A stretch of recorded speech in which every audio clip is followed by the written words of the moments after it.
Welcome to the GOTO podcast. Each episode covers the brightest and boldest ideas from the world's leading experts in software development. Tune in for practical lessons, compelling theories, and plenty of inspiration. GOTO gathers the brightest minds in the software community to help developers tackle projects today, plan for tomorrow, and create a better future. Stay up to date with the latest in tech through GOTO's top-rated events held online and in person in cities like Amsterdam, London, Copenhagen, and Chicago, and by subscribing to the GOTO Conference's YouTube channel, where you can find thousands more high-quality dev talks. Learn more at gotopia.tech. Hello and welcome to this episode of the GOTO Unscripted podcast. I'm Charles Humble. I'm a freelance techie editor, author and consultant, and this is the 7th episode in a series of podcasts that I'm doing for GOTO, talking to software engineering leaders. Today, I'm joined by Dr. Gail Murphy. She is a professor in the Department of Computer Science and Vice President Research and Innovation at the University of British Columbia. She was also a co-founder of TaskTop Technologies. Her research interests are in software engineering with a particular focus on improving the productivity of knowledge workers, including software developers. I've learned so much from her work over the years, having first come across her via a paper called Who Should Fix This Bug, which presents an approach to semi-automating the assignment of a bug report to a developer with the appropriate expertise to resolve the report using a supervised machine learning algorithm. Dr. Murphy, welcome to the podcast. Thanks a lot, Charles. Thanks for having me. And it's just Gail, so let's be really informal here. Okay, thank you. So what's the current focus of your research? Always a great question because, it feels like sometimes it changes day to day, but we've been doing a lot of work on developer productivity for a number of years and trying to understand the conditions that affect when people feel that they're being productive or not, and how there can be trade-offs between when they are trying to be productive themselves versus helping members of their team and how that affects team productivity. Right, yes. And productivity seems to be very much in the news again at the moment. I think partly in the consequence of, the rise of generative AI for automating some elements of code creation and the argument that makes us more productive. I'd be very interested to get your perspective on that. Maybe you could start by talking about why defining developer productivity is still kind of quite elusive. Yeah, that's really interesting, right? Because we've been trying as a community to think about developer productivity since we started programming, really. Early attempts really looked at whether or not we could judge how productive a particular programmer was by the number of lines of code that they were writing in a given amount of time. And it didn't take very long, I think, for the community to realize that was a really suboptimal metric. Because depending on the kind of programming language that you used, the metric might look really different. Or depending on the kind of task that you were doing, you might spend several days tracking down a particular bug and writing one line of really crucial code. Is that developer productive or not? I think most of us would think if the quality went up, that was probably time well spent. And then people tried different approaches, right? They looked at things like function points to say, can we abstract away from the code and think about what was the sort of value that was being added to the software, and could we measure it that way? Turned out that was pretty hard.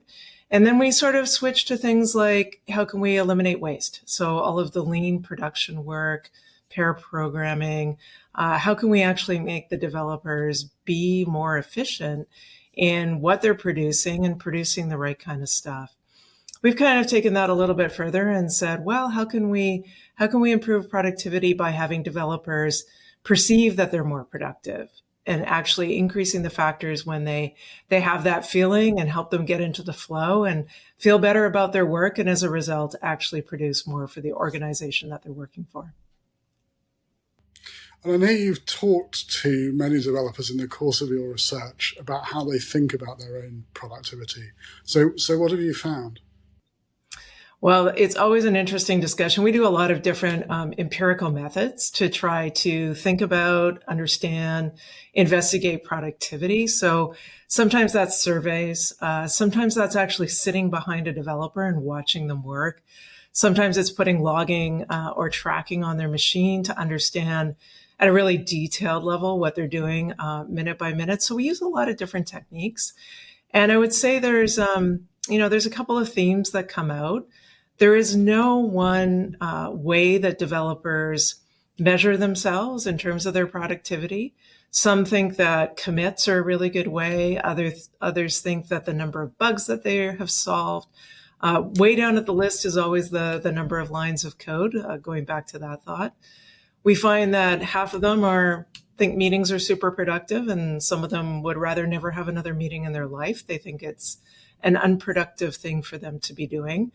But there are some trends that do start to come out about how they perceive their productivity in terms of their ability to really focus on their work, their ability to be engaged, and their ability to try to eliminate or minimize the number of times that they're switching between different tasks. So those are some of the factors that come to mind in terms of the global learnings that we've had out of some of the studies that we've run. Have you looked at all at the productivity impact of generative AI? And if you have, what are your observations on that specifically? Well, certainly that's kind of the rage in software engineering research now, is to at least be looking at how generative AI can help any kind of task that a software engineer is doing. Of course, generative AI has been totally amazing at the leaps and bounds that it has been improving. So we've been doing some work in trying to understand, where do developers choose to use generative AI? Where do they see it making a difference in their work? And certainly you see them using it to understand pieces of code that they might come upon. So using these tools to be able to summarize what that code might be trying to do. We're all aware of Copilot and its ability to find a snippet of code that it knows about and recommend that as a developer is working. We see them using it to look up documentation. So instead of doing a Google search about a framework or an API, they're going to do a generative AI query and learn maybe an example use of how you might use that piece of AI. But we also see some changes in terms of going to the tool and asking a question, either to prepare themselves to talk to their human teammate, or sometimes instead of talking to their human teammate. So I think we're going to face some really interesting challenges down the road if we see generative AI being used more, because there might be a decrease in the knowledge that's being shared amongst the team. And that could have long-term ramifications on the structure of the software and the quality of the software that you're building. Yeah. I think it's fascinating. How do you see the role of architects in the context of productivity? Yeah, architecture is always such a difficult thing to talk about in a way, because in so many systems, it feels that there often isn't a lot of time spent anymore on the architecture of the system. It's sort of set at the beginning, or it evolves as it's going on. And so we know that there are challenges that happen in the architecture simply emerging from the code that developers are writing, instead of maybe there being that upfront kind of architectural design and adherence to design that 20 years ago, was sort of the perception of how systems were built. So it's going to be really interesting to see that as people glue more code together that's being recommended, let's say from a generative AI agent, what's that going to do to the architecture? Are we going to be able to predict the performance of the system as it grows this way? Are we going to know anything about where it's going to be changeable? Are we going to lose modularity as we grow the system this way? So huge implications, I think, for the overall structure or architecture of the system if we're not paying specific attention to that as we build the systems in this new kind of way. Right, yes. And I know your research group also looked at how you match the perceived architecture with the actual architecture. So the sort of idea of architectural drift.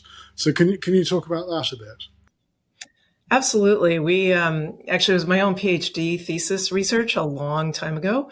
And we were in an era at that time where there was a lot of attention being paid to how could we write down the architecture of a system more precisely, analyze it before we even wrote any code, Or perhaps we could do it in a model-oriented way and actually generate the system from the architecture.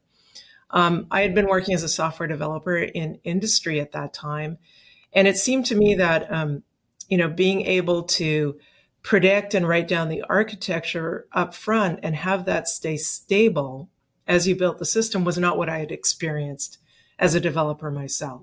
So we built a really actually pretty simple tool that just allowed a developer to sketch down in boxes and arrows, here's what I think the architecture is.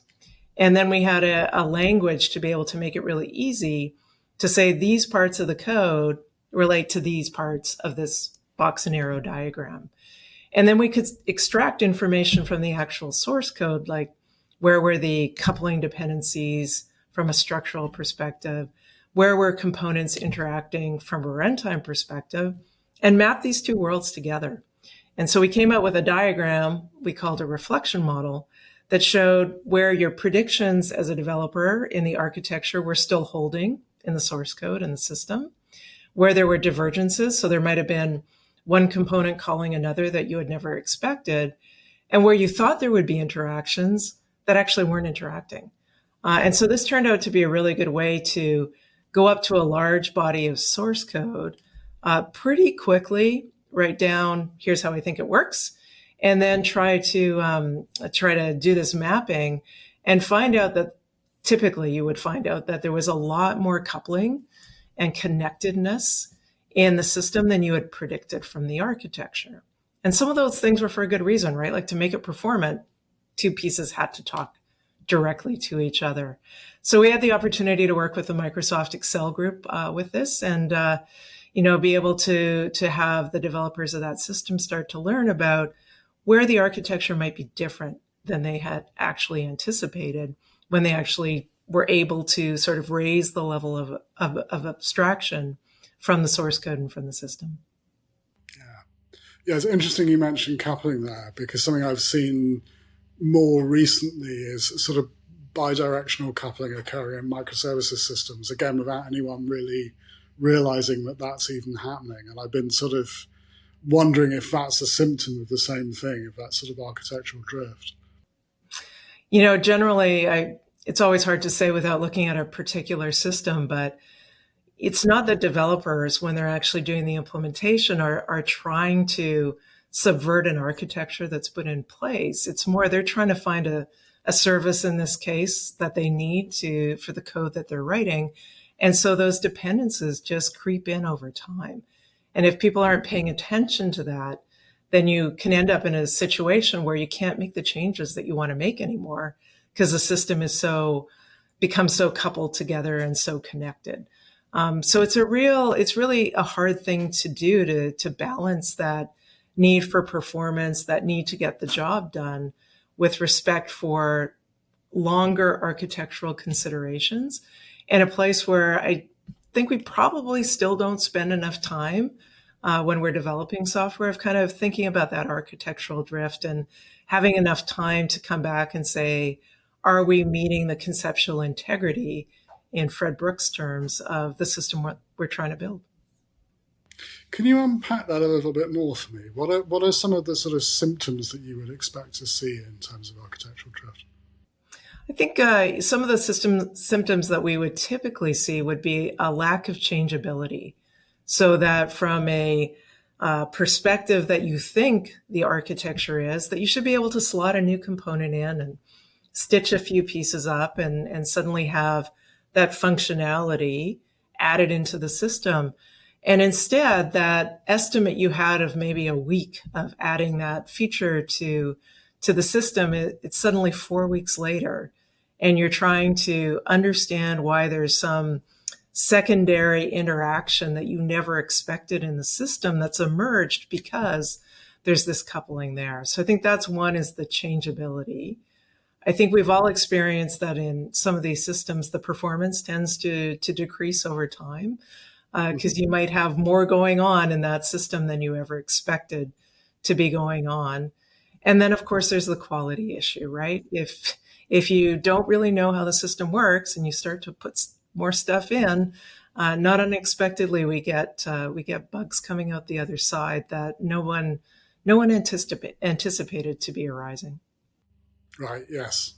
Yeah, and obviously different architectures have different trade-offs, but something that I've always found immensely challenging is how you kind of predict what is likely to need to change ahead of time, and therefore where you put that sort of flex point in the architecture, as it were.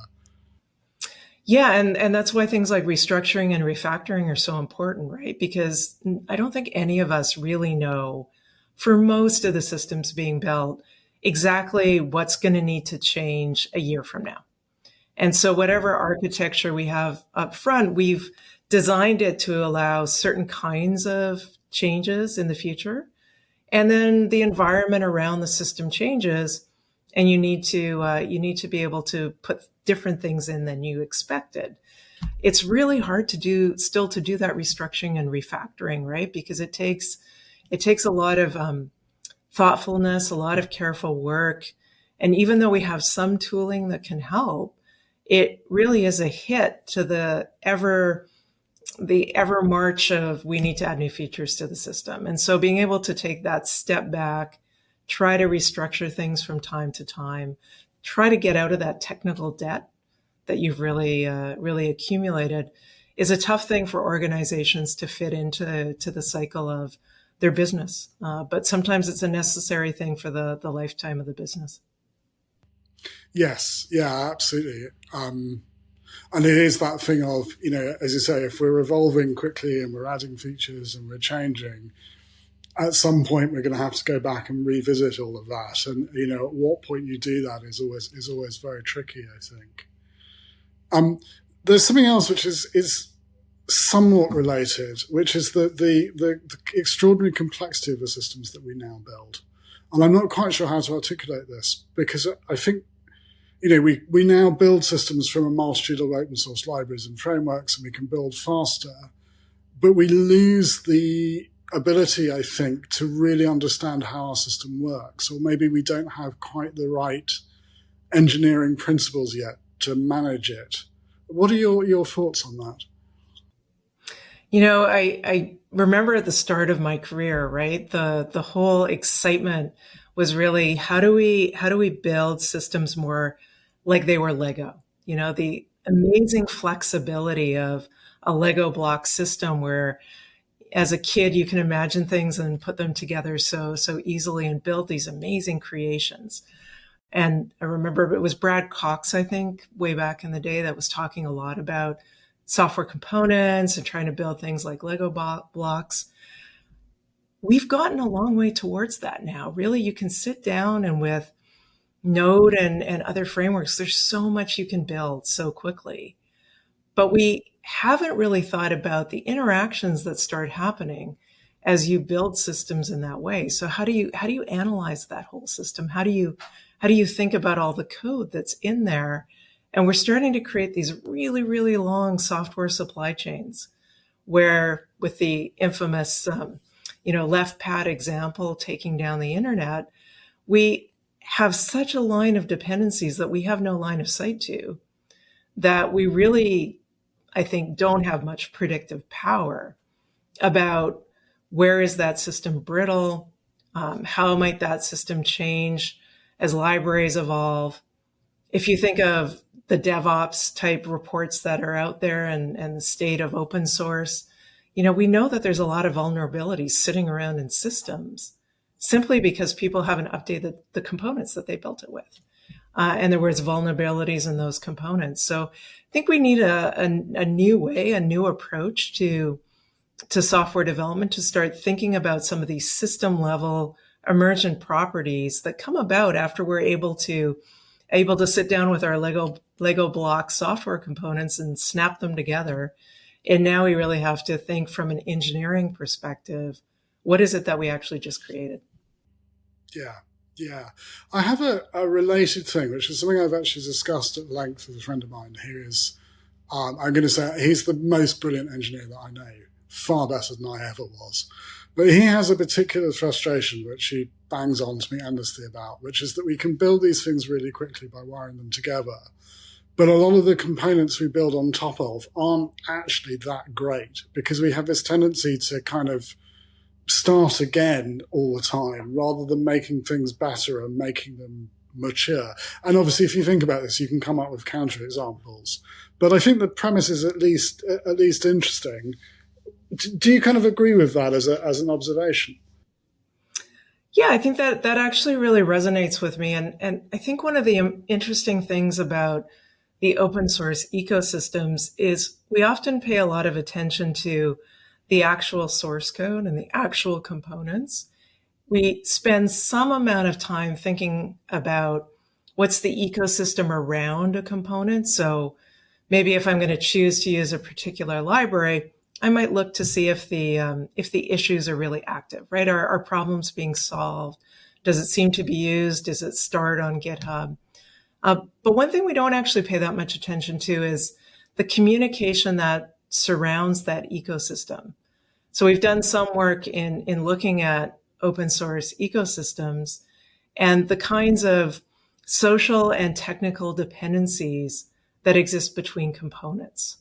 So as an example, if you were a software developer today, right, and you go and you choose a component that's part of a GitHub repo to depend upon, you're essentially making a technical dependence to that component when you add it to your code. There's some requirement that you also think about the social dependence you're about to make on that code. So you're probably going to need to monitor the health of that component. You might need to be filing bugs into the issue repository for that component. And you would hope then to have communication with the developers at some level, unless it's a super stable component that you're using. When we've done these studies, we've actually seen what we call backward social dependencies.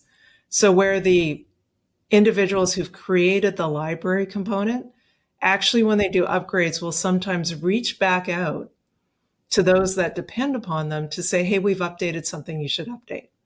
And so we spend a lot of time about that technical piece of wiring it up.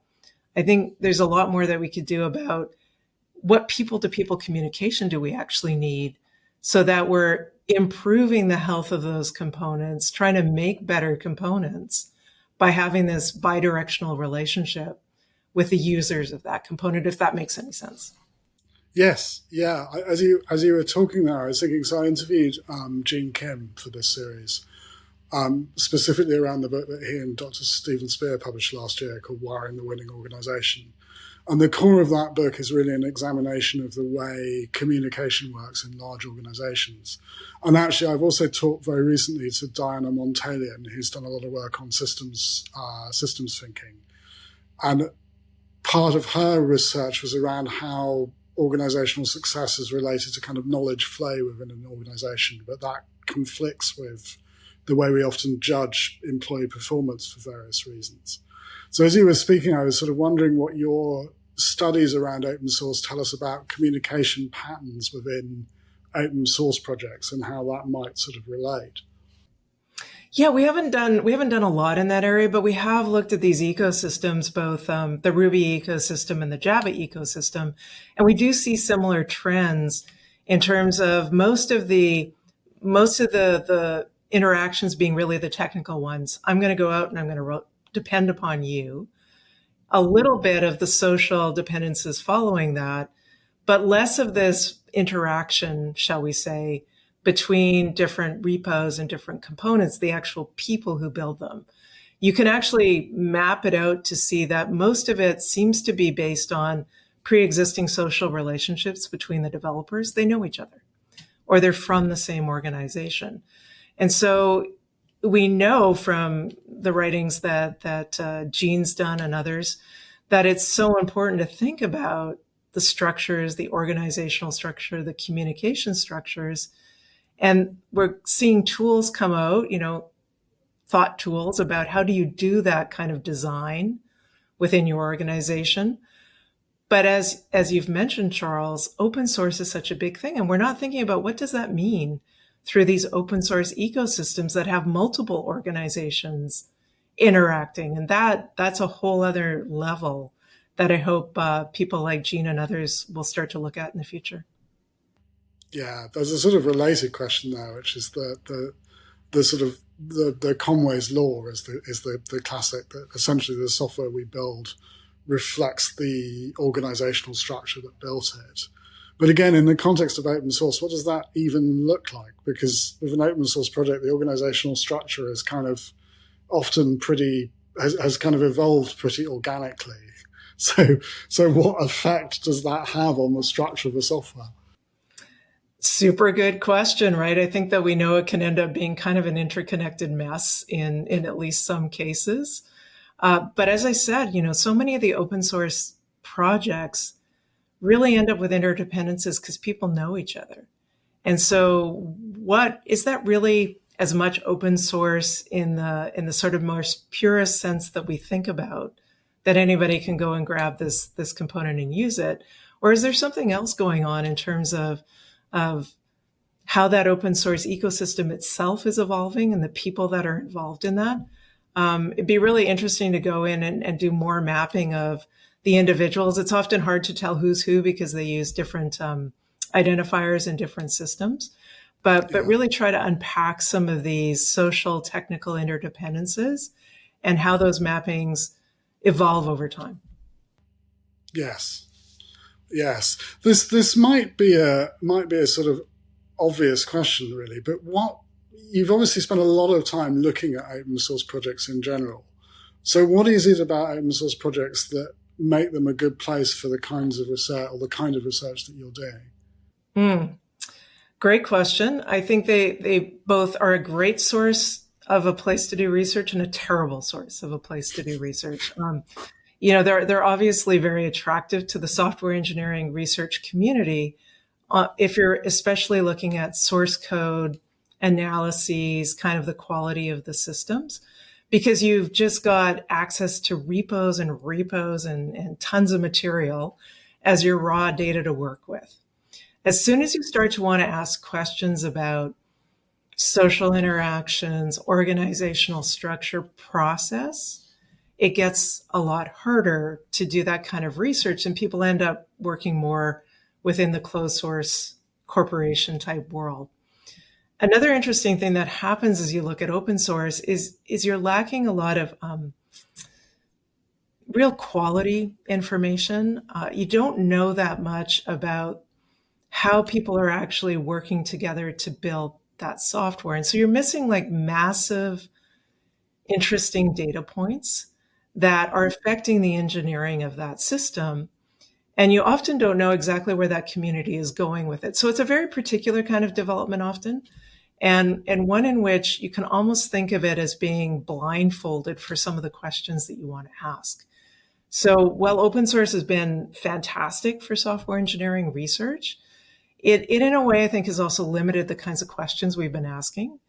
And the kind of conversation we're having now suggests that we have to do a lot more to either almost do an anthropological sort of study and be embedded in those systems and watch them evolve and understand some of those processes.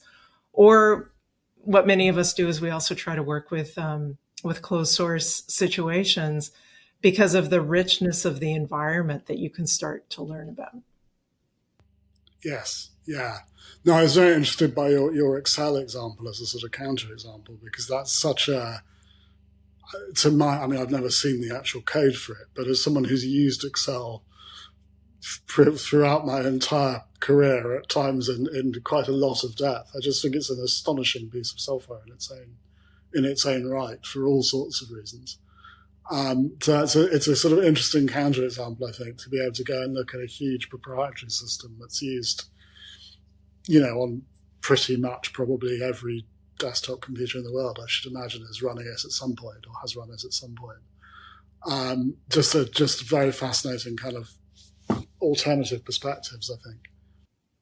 Exactly, like a system that's evolved for so very many years and is at the crux of so many businesses, right? So many people, as you said, depend upon it. So obviously has, a lot of pressures on that system to continue to deliver the functionality it delivers, but presumably always has a need to start integrating new features. So really interesting to be able to think about systems like that have been around for, I want to say 30 years or more. Yeah, I would think 30 probably.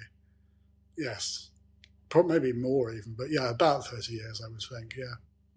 Yeah. And has, has at various times had different full sort of programming languages, both basic, the macro language, and then basic, and then Visual Basic for applications, and the formula language, which is, a sort of functional programming language, which is in itself, when you stop and think about that, fairly astonishing. The level of expressiveness that you can have in cell formulae in Excel is something else. I think for all sorts of reasons, I think it's probably the largest functional programming environment in the world, but no one ever thinks of it as a functional programming environment, but it kind of is. It kind of is. It's really astonishing when you think what you can do with that piece of software. And it's such a testament to how software has changed the world, right? Yeah. It's really kind of mind-boggling. We get so used to the fact that we can use that it's almost hard to explain to your kids that there was a time when you had to do that on pen and paper with a calculator at your side. Yeah. No, it's an extraordinary example, I think. We're getting towards the end of our time, and the main theme for this series of podcasts is really around technical leadership.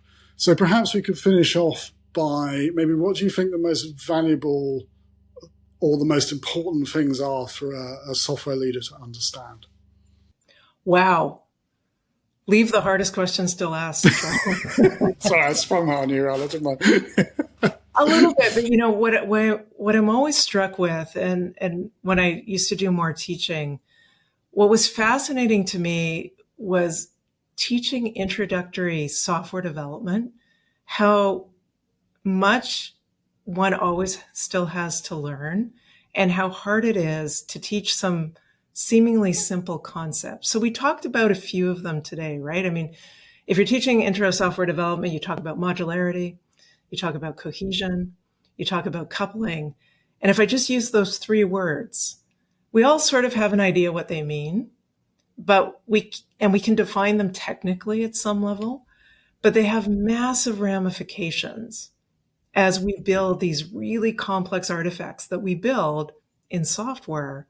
And yet we don't really have fantastic principles to give students, for instance, to say, well, here's how you exactly modularize. And this is why you would modularize this way rather than that way. There's lots of design approaches. There's lots of design patterns, but it's still so much of an art at some level of saying, for this problem, how do I go about modularizing it to meet these kinds of changes in the future? And how can I do that to minimize coupling and maximize cohesion, but allow change? So when I think about the most important things to really maybe reflect upon, those are some of the ones I go back to. What is modularization? How can we support modularization in our system, knowing that whatever we choose, it won't be quite right?